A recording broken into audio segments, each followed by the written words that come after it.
One problem with all Moodle courses eventually is that too much content gets added, and that what they've coined the scroll of death often occurs. What I want to show you in this video is how to avoid, or how to, some tips and tricks on how to avoid the scroll of death. First thing that we're going to do to avoid this is simply go over to the Edit Settings option under your course administration. Under where it says Course Format, we're going to open up that drop-down, and we're going to show all sections and collapsed forms. However, these are the hidden sections, so this doesn't make a huge difference. Under where it says Course Layout, we're going to show one section per page. After we have this, these selections made, I'm going to click Save Changes. The next step is that we're going to need to edit our label on our front page, or we're going to need to add a label if you don't already have one. So I'm going to update my current label, and what we're going to do is we're going to create a chart that will link to each page or each section individually in our Moodle. So I'm going to click Show Editing Tools, and I'm going to make this full screen just so that it's easier for me to see. We can click the Insert Edit Table option, which is this little button up here in the top corner of our screen.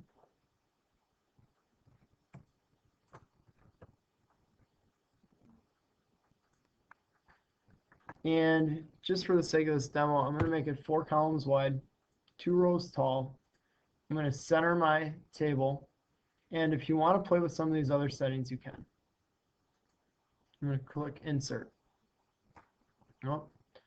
And what it did is it actually entered my table up at the top. So let me delete this table, and I'm doing that with a right-click Delete Table.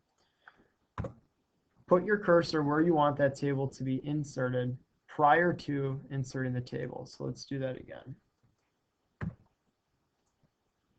There it is. So what we're going to do, and just for the sake of this demo, is I'm going to call this Unit 1. I'm going to click my next box over, Unit 2, Unit 3, and Unit 4. So what I'm doing is I'm simply going to add the area, the unit sections, or the course titles, or the chapter titles, or however you're organizing your course. I'm going to add those titles to my chart. At this point, I'm going to click Save and Return to Course. We are going to go back into this, and we are going to edit where we see Unit 1, 2, 3, and 4. But what we're going to do is I want to link to Unit 1. So what I'm going to do now on my Moodle page is I'm going to right-click at the title or the top of this unit or this section, and I'm going to click the Copy Link Location.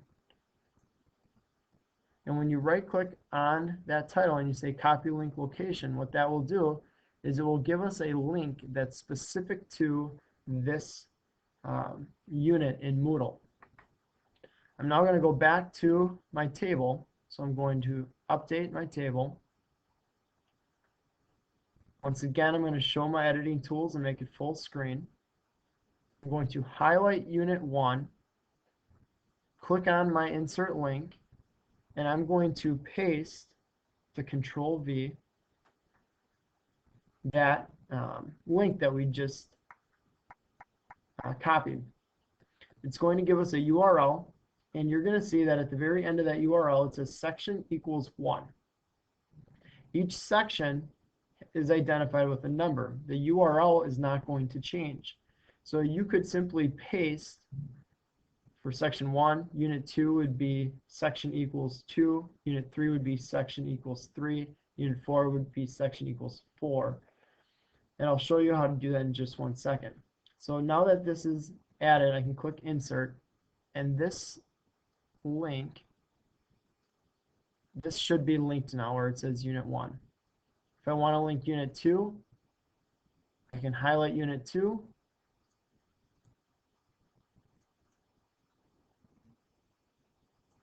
go up to my link. I can paste that same URL, but this time rather than section equals 1, I can change it to section equals 2 and click insert.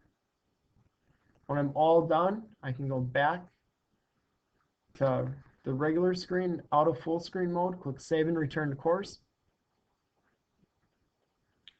And now when I click on Unit 1, it will link to Unit 1 and only show Unit 1. When I click on Unit 2, it will show only Unit 2. I can navigate through my units, going to topic 3, going back to topic 2, or even back to topic 1 at the top of that page. And what this is going to do is it's going to avoid that eminent scroll that students hate and that we as teachers are always trying to avoid.